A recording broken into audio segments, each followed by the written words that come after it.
ಕಳೆದ 12 ವರ್ಷಗಳಲ್ಲಿ ಇಂತಹ ಬೃಹತ್ ಪ್ರತಿಭಟನೆ ನಡೆದೇ ಇರಲಿಲ್ಲ. ಪ್ರತಿಭಟನೆ ಮಾಡ್ತಾ ಇರೋದು ಯಾರು, ಏನಾಗುತ್ತೆ ಅನ್ನೋದು ಕೂಡ ನಮಗೆ ಬಹಳ ಕುತೂಹಲವಾದಂತಹ ವಿಚಾರ ಆಗಿದೆ.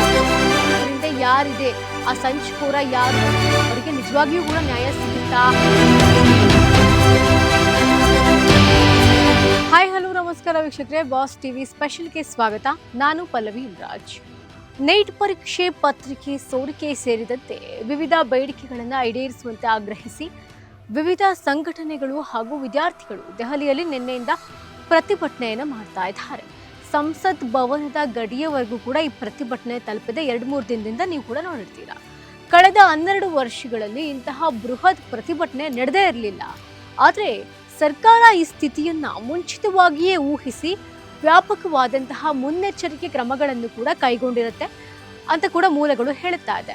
ಅಮಿತ್ ಶಾ, ವಾಣಿಜ್ಯ ಸಚಿವರಾದಂತಹ ಪಿಯೂಷ್ ಗೋಯಲ್, ಶಿಕ್ಷಣ ಸಚಿವ ಧರ್ಮೇಂದ್ರ ಪ್ರಧಾನ್ ಹಾಗೂ ಸೇರಿದಂತೆ ಒಂದಷ್ಟು ಸಚಿವರು, ಸಂಸದೀಯ ವ್ಯವಹಾರಗಳು ಏನಿದೆಯಲ್ವಾ ಆ ಒಂದಷ್ಟು ಸಚಿವ ಆದಂತಹ ಕಿರಣ್ ರಿಜಿಜು ಅವರೊಂದಿಗೆ ಸಂಸತ್ ಭವನದ ಕಚೇರಿಯಲ್ಲಿ 3 ಗಂಟೆಗೂ ಹೆಚ್ಚು ಕಾಲ ಸುದೀರ್ಘವಾದಂತಹ ಸಭೆಯನ್ನು ಕೂಡ ಈ ಹಿಂದೆನೆ ನಡೆಸಿದ್ರಂತೆ. ಬೀದಿನಲ್ಲಿ ನಡೀತಾ ಇರುವಂತಹ ಪ್ರತಿಭಟನೆ ಒಂದು ಕಡೆಯಾದ್ರೆ, ಸದನದ ಒಳಗೆ ವಿಪಕ್ಷಗಳ ತೀವ್ರ ವಾಗ್ದಾಳಿ ಕೂಡ ಮತ್ತೊಂದು ಕಡೆ. ಈ ಎರಡನ್ನೂ ಕೂಡ ಎದುರಿಸಲಿಕ್ಕೆ ಸರ್ಕಾರ ದ್ವಿಮುಖವಾದಂತಹ ತಂತ್ರವನ್ನ ಅನುಸರಿಸಿರುತ್ತೆ. ಸರ್ಕಾರದ ಗುಪ್ತಚರ ವರದಿಗಳ ಪ್ರಕಾರ ಈ ಪ್ರತಿಭಟನೆಗೆ ರಾಜಕೀಯ ಬೆಂಬಲವೂ ಕೂಡ ಇದೆ ಅಂತ ಕೂಡ ಹೇಳಲಾಗ್ತಾ ಇದೆ. ಚಂದ್ರಶೇಖರ್ ಅವರ ಆಜಾದ್ ಸಮಾಜ ಪಾರ್ಟಿ, ಸಮಾಜವಾದಿ ಪಾರ್ಟಿ, ಆಮ್ ಆದ್ಮಿ ಪಾರ್ಟಿ ಹಾಗೆಯೇ ಎಡಪಂಥೀಯ ವಿದ್ಯಾರ್ಥಿ ಸಂಘಟನೆಗಳು ಇದರಲ್ಲಿ ಸಕ್ರಿಯವಾಗಿ ಭಾಗವಹಿಸಿದ್ವು ಅಂತ ಕೂಡ ಹೇಳಲಾಗ್ತಾ ಇದೆ. ನೈಜವಾದಂತಹ ಸಮಸ್ಯೆ ಏನಿದೆ, ಆ ಸಮಸ್ಯೆಯನ್ನು ಎದುರಿಸ್ತಿರುವವರು ಕೇವಲ 1000ರಿಂದ 1500ರಷ್ಟು ವಿದ್ಯಾರ್ಥಿಗಳು ಮಾತ್ರ. ಈ ರಾಜಕೀಯ ಪ್ರತಿಭಟನಾಕಾರರ ಗುಂಪಿನ ಭಾಗವಾಗಿರೋದು ಅಂತ ಕೂಡ ಅಂದಾಜು ಮಾಡಲಾಗಿದೆ. ದೆಹಲಿ ಪೊಲೀಸರು ಪ್ರಮುಖ ರಸ್ತೆಗಳಲ್ಲಿ ಬ್ಯಾರಿಕೇಡ್ಗಳನ್ನು ಹಾಕಿ ಬಂದೋಬಸ್ತ್ ಮಾಡಿದ್ರು. ಆದರೆ ಸೆಂಟ್ರಲ್ ದೆಹಲಿಯ ಮೆಟ್ರೋ ನಿಲ್ದಾಣವನ್ನು ಕೂಡ ಕಂಪ್ಲೀಟ್ ಆಗಿ ಮುಚ್ಚಲಾಗಿತ್ತು. ಈ ಪ್ರತಿಭಟನಾಕಾರರ ಬೇಡಿಕೆಗಳಿಗೆ ಸರ್ಕಾರದ ಸ್ಪಷ್ಟನೆ, ನೀಟ್ ಇರಬಹುದು, ಜೆಇಇ ಇರಬಹುದು, ಸಿಯುಇಟಿ ಇರಬಹುದು, ಇಂತಹ ಪರೀಕ್ಷೆಗಳನ್ನು ಸುಮಾರು 50 ಲಕ್ಷಕ್ಕೂ ಹೆಚ್ಚು ವಿದ್ಯಾರ್ಥಿಗಳು ಬರೆದಿದ್ದು, ಪ್ರಸ್ತುತ ಹೆಚ್ಚಿನ ವಿದ್ಯಾರ್ಥಿಗಳು ಕೌನ್ಸಿಲಿಂಗ್ ಮತ್ತು ಪ್ರವೇಶ ಪ್ರಕ್ರಿಯೆಯಲ್ಲಿ ಬ್ಯುಸಿ ಆಗಿದ್ದಾರೆ. ಆದ್ರಿಂದ ನೈಜ ವಿದ್ಯಾರ್ಥಿಗಳು ಇಲ್ಲಿ ಇಲ್ಲ. ಹೆಚ್ಚಿನ ಸಂಖ್ಯೆಯಲ್ಲಿ ಪ್ರತಿಭಟನೆಯಲ್ಲಿ ಭಾಗಿನೇ ಆಗಿಲ್ಲ ಅಂದಮೇಲೆ ಪ್ರತಿಭಟನೆ ಮಾಡ್ತಾ ಇರೋದು ಯಾರು? ಈ ಪರೀಕ್ಷಾ ಅಕ್ರಮ ನಡೆದ ತಕ್ಷಣವೇ ಸರ್ಕಾರ ಮರುಪರೀಕ್ಷೆ ನಡೆಸಿ ಫಲಿತಾಂಶವನ್ನು ಕೂಡ ಪ್ರಕಟ ಮಾಡಿದೆ. ಆದ್ರಿಂದ ಈ ಪ್ರತಿಭಟನೆಗಳು ರಾಜಕೀಯ ಪ್ರೇರಿತವೇ ಆಗಿರೋದು ಅಂತ ಕೂಡ ಒಂದಷ್ಟು ಜನ ಹೇಳ್ತಾ ಇದ್ದಾರೆ, ವಾದ ಕೂಡ ಮಾಡ್ತಾ ಇದ್ದಾರೆ. ಸರ್ಕಾರದ ವಾದ, ಸಿಜೆಪಿ ಇಟ್ಟಿರುವಂತಹ ಬೇಡಿಕೆಗಳ ಪೈಕಿ ಶಿಕ್ಷಣ ಸಚಿವ ಹೇಳ್ತಾ ಇರುವಂಥದ್ದು, ಶಿಕ್ಷಣ ಸಚಿವ ಏನಿದಾರಲ್ವಾ ಧರ್ಮೇಂದ್ರ ಪ್ರಧಾನ್ ಅವರ ರಾಜೀನಾಮೆಗೆ ಸರ್ಕಾರ ಸಂಪೂರ್ಣವಾಗಿ ನಿರಾಕರಿಸಿದೆ. ನೀವು ಸಿಜೆಪಿ ಏನು ಹೇಳ್ತಿದೆ, ಧರ್ಮೇಂದ್ರ ಪ್ರಧಾನ್ ಅವರು ರಾಜೀನಾಮೆ ಕೊಡಬೇಕು. ಆದರೆ ಸರ್ಕಾರ ಏನು ಮಾಡ್ತಾ ಇದೆ, ಇದನ್ನ ಕಂಪ್ಲೀಟ್ ಆಗಿ ಅಲ್ಲಗೆಳ್ದಿದೆ. ನಮ್ಮ ಕೈಲಿ ಆಗೋದಿಲ್ಲ ಅಂತ ಸರ್ಕಾರ ಈಗ ಆಲ್ರೆಡಿ ಹೇಳಿದೆ. ಈ ಪರೀಕ್ಷಾ ಸೋರಿಕೆಯನ್ನ ಕುರಿತು ಸಿಬಿಐ ತನಿಖೆ ನಡೆಸ್ತಾ ಇದೆ. ತಪ್ಪಿತಸ್ಥ ಅಧಿಕಾರಿಗಳನ್ನ ಈಗಾಗಲೇ ಹುದ್ದೆಯಿಂದ ತೆಗೆದು ಹಾಕಲಾಗಿದೆ.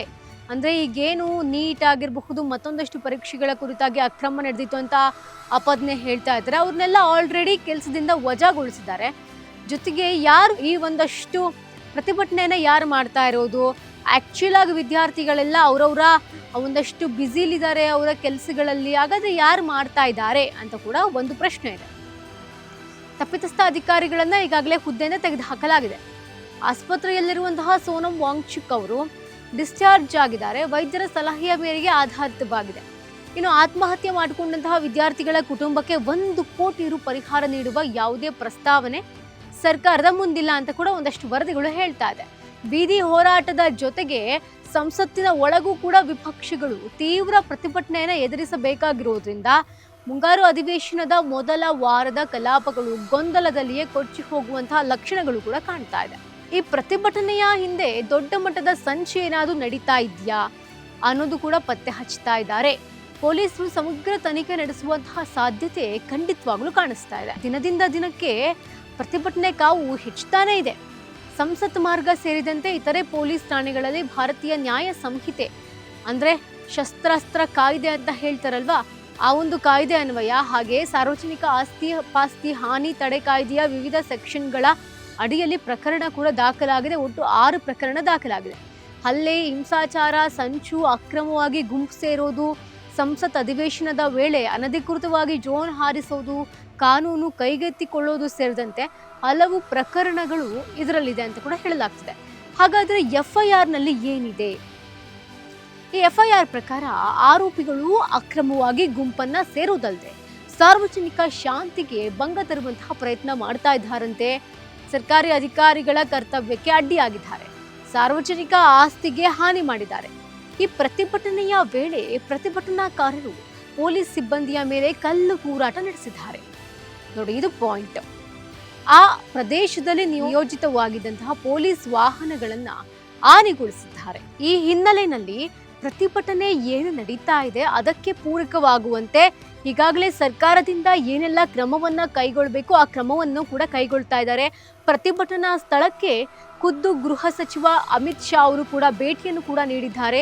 ಹೀಗಿರಬೇಕಾದ್ರೆ ಪ್ರತಿಭಟನೆ ಮಾಡ್ತಾ ಇರೋರ ಕಷ್ಟ ಕೇಳಿದ್ದಾರೆ, ಆ ಸಮಸ್ಯೆಗೆ ಪರಿಹಾರವನ್ನು ನಾವು ಕೊಡ್ತೀವಿ ಅಂತ ಹೇಳಿದ್ದಾರೆ.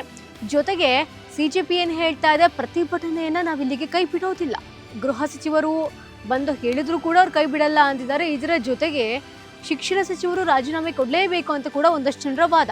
ಸೊ ಈಗ ಇದು ಕ್ಲೈಮ್ಯಾಕ್ಸ್ಗೆ ಬಂದು ನಿಂತಿದೆಯಾ ಅಥವಾ ಇದು ಬಿಗಿನಿಂಗಾ, ಏನಾಗುತ್ತೆ ಅನ್ನೋದು ಕೂಡ ನಮಗೆ ಬಹಳ ಕುತೂಹಲವಾದಂತಹ ವಿಚಾರ ಆಗಿದೆ.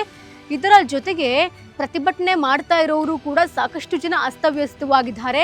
ದೆಹಲಿ ಪೊಲೀಸರು 6 FIR ಅನ್ನು ಕೂಡ ದಾಖಲು ಮಾಡಿದ್ದಾರೆ. ಇದರಿಂದ ಯಾರಿದೆ ಆ ಸಂಚುಕೋರ, ಯಾರು ಇದರಿಂದ ಒಂದಷ್ಟು ಸಂಚನ್ನ ಮಾಡ್ತಾ ಇದ್ದಾರೆ, ಇವರಿಗೆಲ್ಲ ಪ್ರವೋಕ್ ಮಾಡ್ತಿರುವಂತಹ ವ್ಯಕ್ತಿ ಯಾರು ಅನ್ನೋದನ್ನು ಕೂಡ ಕಂಡುಹಿಡಿತಾ ಇದ್ದಾರೆ. ಸೊ ಸಾಕಷ್ಟು ಜನ ಸೆಲೆಬ್ರಿಟೀಸ್ಗಳು ಕೂಡ ಇದಕ್ಕೆ ಸಪೋರ್ಟನ್ನು ನೀಡ್ತಾ ಇದ್ದಾರೆ. ನಮ್ಮ ಕನ್ನಡವನ್ನು ಒಳಗೊಂಡಂತೆ ಬಾಲಿವುಡ್ ಸ್ಟಾರ್ಸ್ ಕೂಡ ಈಗಾಗಲೇ ಈ ಪ್ರೊಟೆಸ್ಟ್ಗೆ ಸಪೋರ್ಟ್ ಮಾಡ್ತಾ ಇದ್ದಾರೆ. ಕಾದ್ ನೋಡೋಣ ಈ ಒಂದು ವಿಚಾರ ಎಲ್ಲಿಗೆ ಬಂದು ನಿಲ್ಲುತ್ತೆ ಅಂತ. ನಿಜಕ್ಕೂ ಕೂಡ ಆಕ್ಚುಯಲ್ ವಿದ್ಯಾರ್ಥಿಗಳು ಯಾರಿದಾರಲ್ವಾ, ಅಂದ್ರೆ ಪೊಲೀಸರು ಹೇಳ್ತಿರುವಂತಹ ಪ್ರಕಾರ 1000ರಿಂದ 1500 ಜನ ವಿದ್ಯಾರ್ಥಿಗಳೇನಿದಾರಲ್ವಾ, ಅವರಿಗೆ ನಿಜವಾಗಿಯೂ ಕೂಡ ನ್ಯಾಯ ಸಿಗುತ್ತಾ?